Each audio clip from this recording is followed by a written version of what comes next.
I loved my stepfather. He wasn't an easy person, but he was a good person, and he was very strict with his stepdaughters.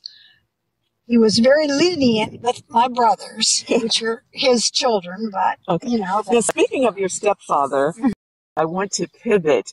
At 4 years old, you knew and understood the power of a name, and you knew and understood who you were. And it's like, this is who I am, and I'm going to take that and own that and have other people respect that name that I want as well. So fast forward, it was your stepfather, I believe you said, that when you went to college, he encouraged you to, go to this school. So tell me about that moment, which was also, it ended up being a moment where you and another group of women became pioneers. So tell me about that moment. Okay. I got early acceptance at Northwestern. I wanted to be an actress. I wanted to study theater. My stepfather had graduated from UNC Chapel Hill, and he thought he knew of the Junior Carolina Playmakers, that they had a program for high school students during the summer. He knew I was absolutely into the theater. He asked me if I'd like to go and spend the summer in Chapel Hill studying theater, the summer between my junior and senior year of high school. And I said, yeah. Yes, please. And I went, and I fell in love with Chapel Hill. And studying theater, studying drama would be the same. It was the first year that they accepted freshman women. Women could come to UNC Chapel Hill, but only as transfer students. Most of them transferred from Greensboro. And they only took, at least in the arts, because it was the first year, 21 women, and only one could be from out of state. So I knew I had no chance of getting in, but I already had Northwestern to go to, and I'd chosen that to begin with, so I was okay with that. But when I got home from the summer in Chapel Hill, I said, I'd really love to. I know I won't get in, but I'd love to apply. And Dad said, go for it. Mm-hmm. Absolutely. Because he was an alumnus of Chapel Hill. And that's why he wanted me to be a Junior Carolina Playmaker, and he loved it, that I wanted to go to his alma mater. Yes. So I applied thinking I wouldn't get in, but lo and behold, partly because I was his stepdaughter, but they knew, and partly because I had spent the summer there. The professors all knew me. When you love someone, they love you too. True. So I adored all the professors, and they loved me, and they wanted me as their student. Yeah. So I was accepted as the only one out of state. So you and this group of women were actually pioneers. You were the first women accepted in Chapel Hill as freshmen, meaning initially going in to say, I'm going to college and this is where I'm starting. Again, like you said, they accepted transfers, but they had never accepted a woman saying, I want to go to this school, I'm signing in as a freshman, I'm going to have... Well, maybe there were women who wanted to, but they weren't admitted. So you were the first ones that were admitted and accepted and went. So I think that's wonderful. It was. The only thing is I shouldn't say the only thing, because I was very flattered. We had so many choices of dates. And tell me about that, because I know you talked about there was all these, there was wonderful opportunity to date. How did you feel about all of that? No, now that in high school I didn't have my pick, but I sure had my pick in Chapel Hill. I just wanted to be in the theater. Mm-hmm. I wanted to spend, all day, every evening, either acting or working in the shop or in the costume department. anything to do with the theater, because that's what I wanted to do. So you were all about the education. So again, it was like, this is what I'm here for education. That's what I want to do, is education. And of course, Women's History Month, a lot of it is predicated on the education of women. So let's fast forward, still in Chapel Hill, but the next thing that your stepfather did for you is he offered you an opportunity. Yeah. Talk about that opportunity. Okay. I always had this thing about wanting to travel and wanting to go to far off places. And for me, Italy, then, I mean, I'd never been to Europe, but I wanted to go to Europe. My stepfather, during World War II, he was a pilot. Afterwards, for the reconstruction of Italy, he wanted to stay on. He loved Italy. He found he loved Italy. So he stayed on about a year and a half, I think just under 2 years, when he'd finished, when the war was over, and helped with the reconstruction of Italy. And he was in Rome, and he really loved it. And so I'd always heard about it from him and everything. So when I said to him, you know, Dad, I'd really like to do a semester abroad while I'm in school. It doesn't matter. I won't study theater for one semester. I just want the experience. And Dad said, well, what about Italy? And I said, sure, Dad, that's fine. He said, well, Syracuse, he went and looked and studied it up. And then he said, Syracuse University has a program in Italy. And if you would like to do that, I would be happy to pay for it. Syracuse only took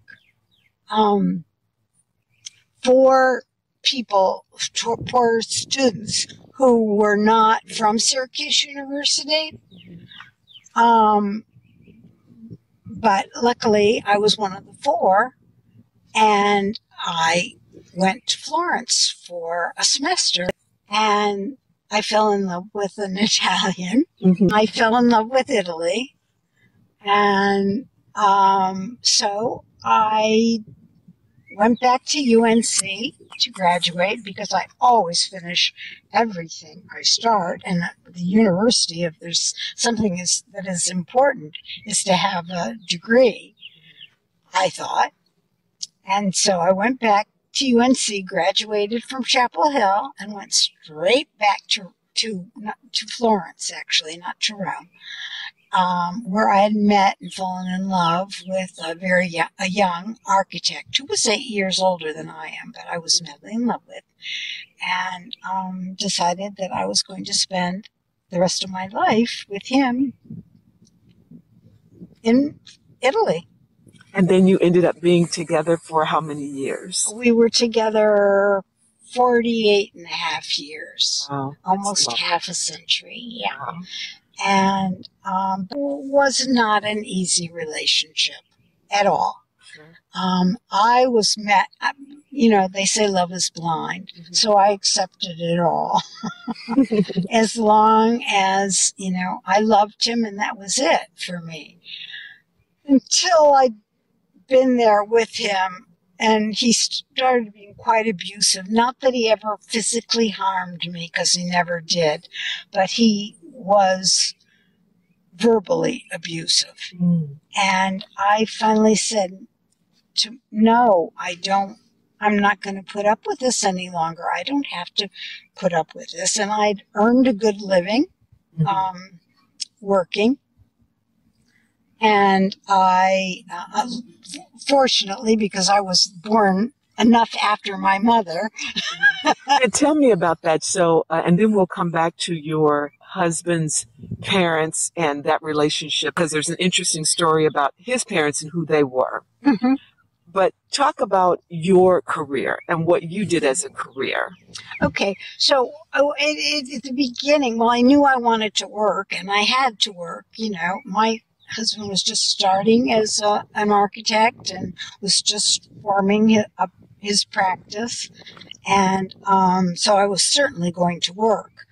And at the beginning, I did different things. I edited a dictionary. It was called Sansoni. It was English, Italian, unabridged dictionary. And then I got a job as a tour leader in Italy. And I'd take a group with Perillo, if you've heard of the name Perillo Tours. I believe it still exists. Okay. And I would take Americans both on the northern Italy Italian tour and to the south in Sicily. I got a job in film production, and that was the closest thing to the theater that I could do. And I was a production coordinator, and I absolutely loved it. I worked 12, 14, 15-hour days, and the hours just flew by because I was enjoying my work so much. The people that I met in, all facets of, and I got to travel. I got paid to travel. Yeah. Was it unusual for a woman at that time to have a role like that or to be in a position like that? No. I was a production coordinator, and you women were and still are often production coordinators. I was not, and I was not ambitious. Sure. I had a job. I was the coordinator. I put everything together. I had contact with the actors, with the director, with the producer, with everybody. Okay. Because and I loved it. I didn't want to be anything else, and I got paid very, very well. It was like during that time that you were production coordinator, it wasn't unusual, and there were other women in that field. Even here in 2021, we still have women fighting. We're still fighting for pay equity. So, but you're saying that even then, what year was that? And in Italy. In Italy, yes. So here in the U.S., we're still fighting for pay equity. Well, in Italy, they are too. Okay, but for you, you're saying during that time, you had a good paying job, that you were paid well for the position that you were in at the time. Definitely. That was the 80s, the 90s.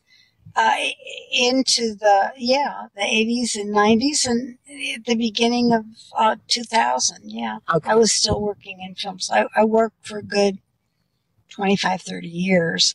And it was great because I went to Bishkek in Kyrgyzstan for 7 months. Yeah. And what an experience that was. And I do want to talk later about your experiences as a world traveler. And I wanted to bring that up in the beginning, but I do want you to talk about where you've gone, what you've seen, and what you think about just the different areas where you've traveled. So I want to continue. So then from your job, so that's what you did as a career. You loved your career. You had good pay. And again, I talked about in the beginning here in the U.S., and I'm sure in many other countries, women are still experiencing pay inequity, sexual harassment, reproductive rights. What have you experienced? Are there any of those things that you experienced throughout your career? Never any real sexual harassment. Yes. Men would flirt with me, like a producer, I remember in particular.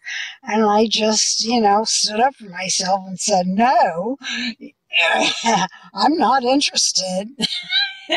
And I put my foot down and stopped that, or, I'm out of here. That's good. So even in that moment, you felt confident to say, oh, yes. No, this is not what I want, and this isn't, I was in love with my husband, and that's what I would never have been unfaithful to him. No. And not only that, this is a work environment. This is inappropriate. Yes, and you let them know in that moment. Yeah. This is inappropriate. Exactly. Even if they were my boss, like the producer would have been my boss. And I think that's wonderful, Lisa, that even at that time, you felt confident saying that, and you felt empowered in saying that, because of course now with the Me Too movement, we've learned that that's been a huge issue with women in their jobs today. And again, in 2021, we're in the 21st century, and women are still dealing with sexual harassment at work by their superiors or men in power. It's terrible. Absolutely terrible. Yeah. So let's fast forward. We want to go back to your husband again and to your family. Your husband, tell me about your husband's mother and father. Okay. They were very influential, important people in Italy. He was a senator for, I think, 4 or 5 legislatures. He was a senator for a long time, but more important than that is being like the Secretary of Transportation, Secretary. He was Angelo Raffaele Iervolino. And her name was Maria Dunterichter. It's a German name because she was brought up at the time it was part of Austria. They were very much during World War II, they were anti-fascists. His father was actually put in jail. His mother and Domenico, my husband, as a little boy, they were living at that time in Naples, and they fled, and in order to be safe and not, and Domenico's father was in jail because he was in prison because he was against Mussolini.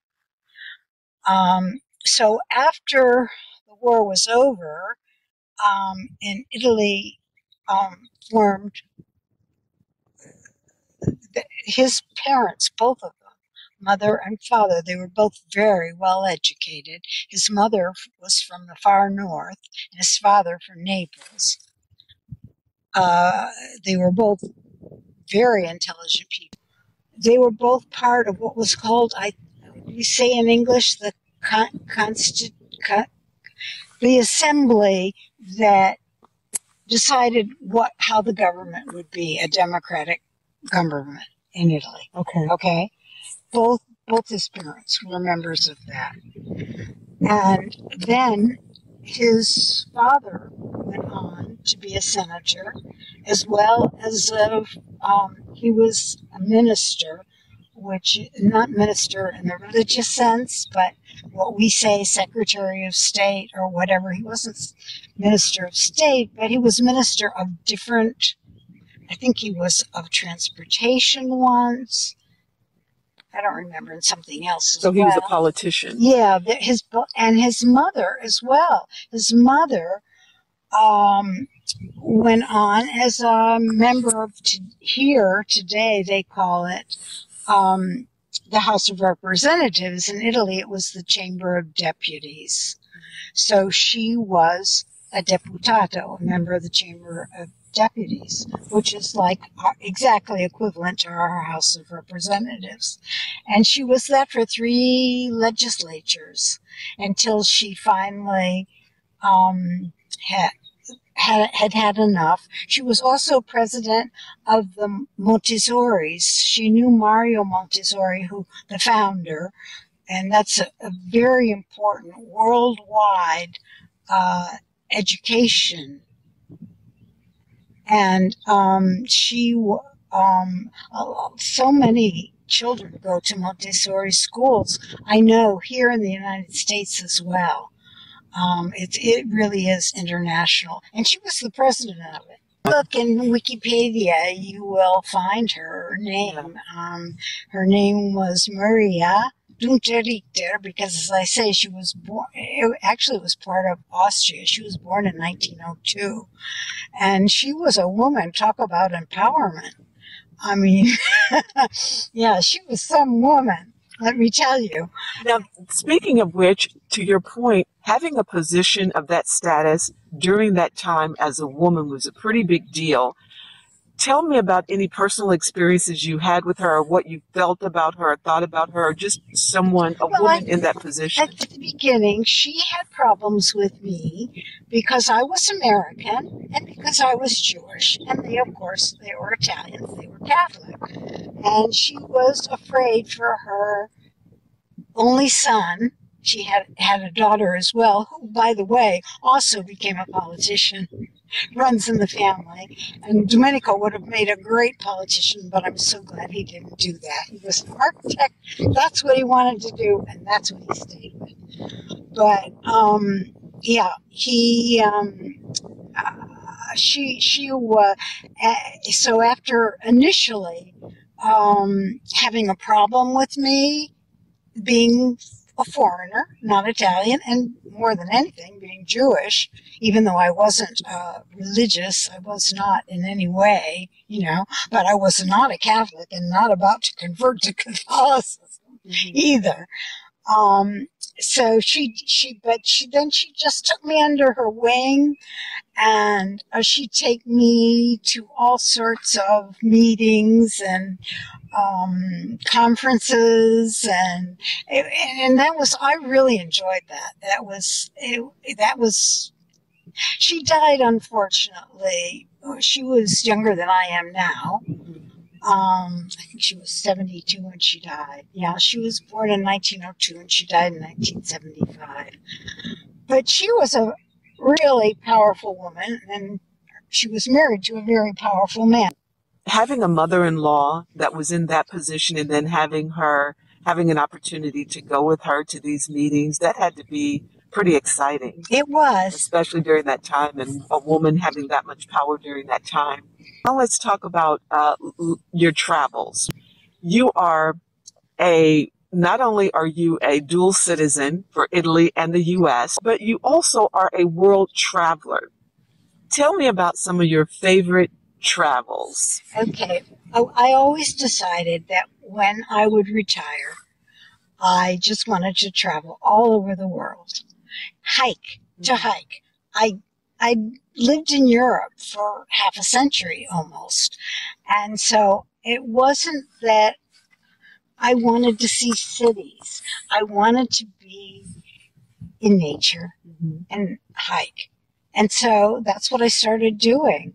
And my most favorite place in the whole world was Bhutan. And the reason for that is, one, they're Buddhists. And that's a very important thing. They're very, very poor in Bhutan, but everyone is happy. Everywhere you go, you have this feeling of joy. Well, it's a beautiful country. It's the greenest country that I've ever been in. And I've been in a lot of countries. All the people are happy, even though they have nothing. Why do you think that is?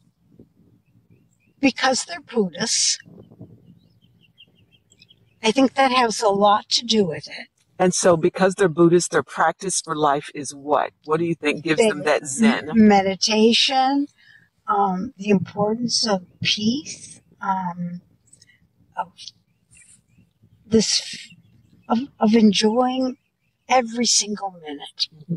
And they do. And it's just, there's so much of the world to see. You think, okay, I've been there, done that, but I want to go back to Bhutan. The other place that I absolutely adored and want to return to is New Zealand. Talk about women's empowerment.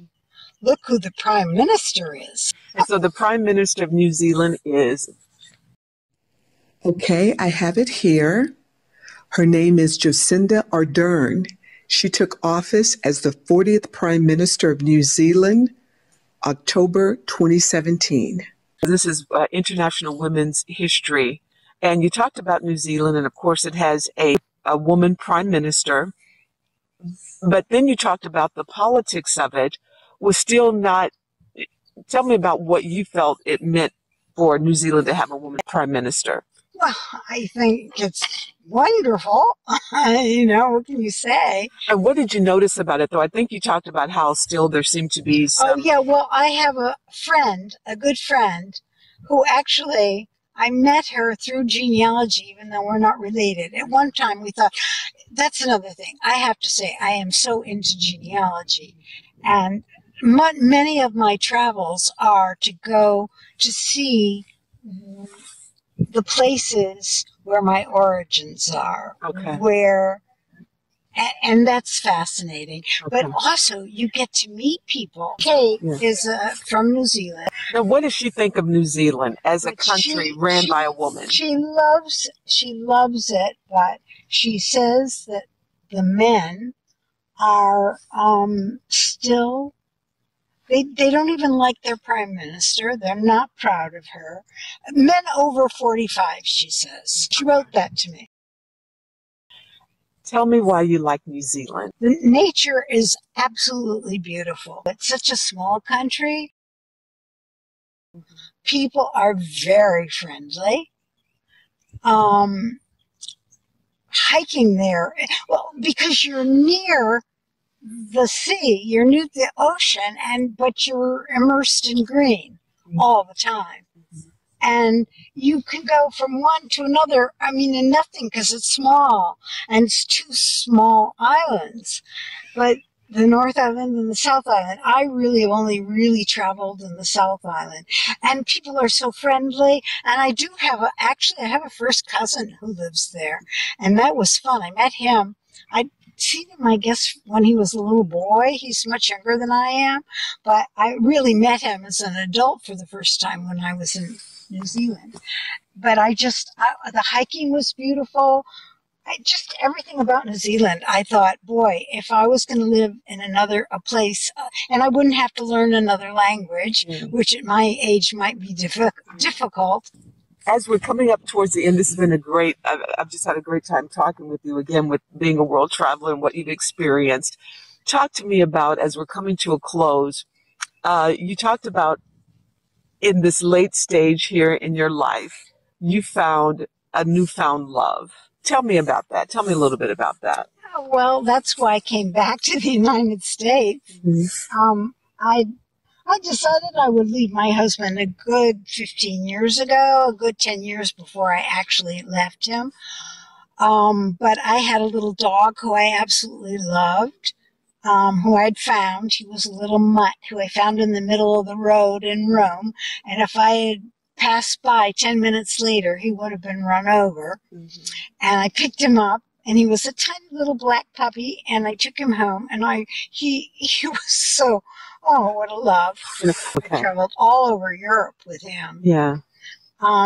Anyway, he was wonderful. So what happened was, somebody who I'd gone to school with in Chapel Hill, who had remembered me, and had, I guess he says he carried a torch for me, found me again. And I told my husband that if you don't stop treating me the way or mistreating me, then when Ari, our dog, dies, I'm leaving you. Economically, I could do it. I didn't need him at all. And I wanted peace in my old age. And I wasn't going to stick around any longer.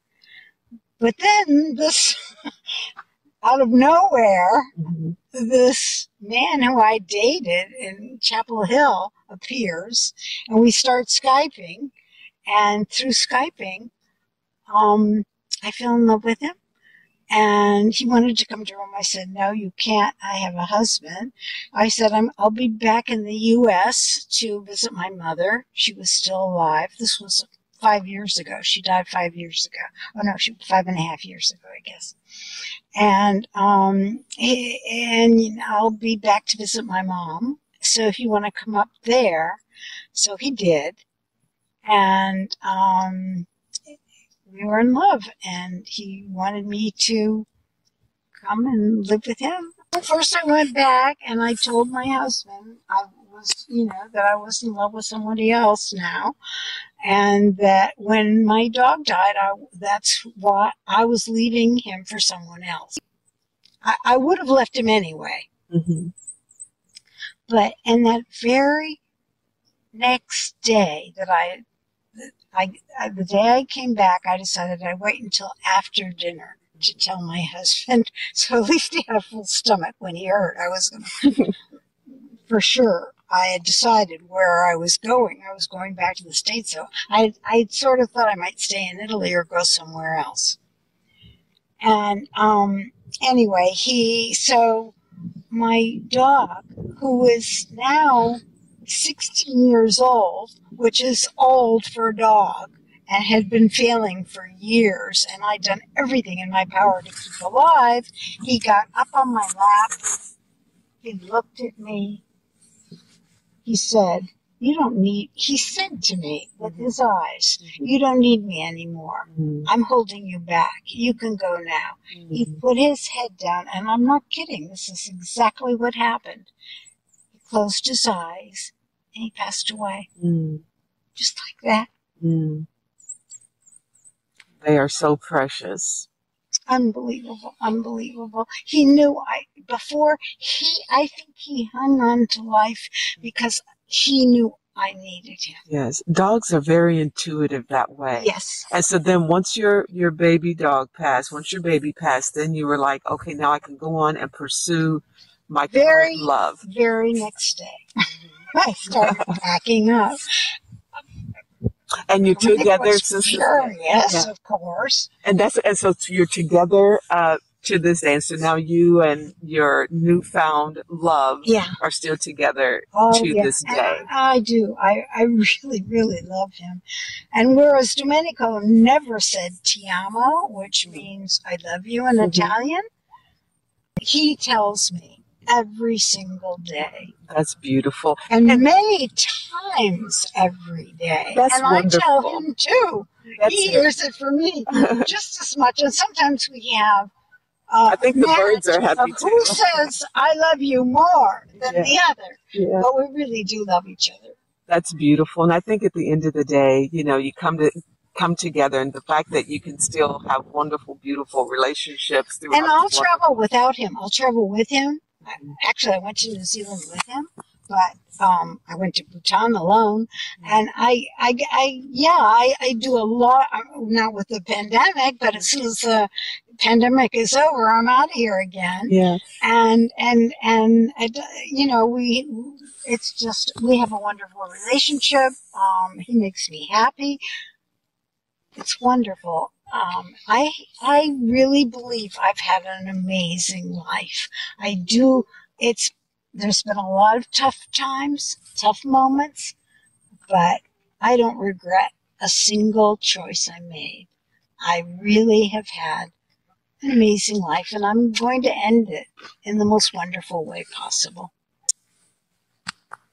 Lisa, thank you so much for sharing your experiences and your story on this International Women's Day. I really appreciate it. It's just been an honor and a joy. I love speaking to you every time we talk, and to be able to connect with someone who has that international and global footprint. It's just been wonderful to hear all your stories. So thank you so much for that. And happy International Women's Day. Oh, happy International Women's Day to you.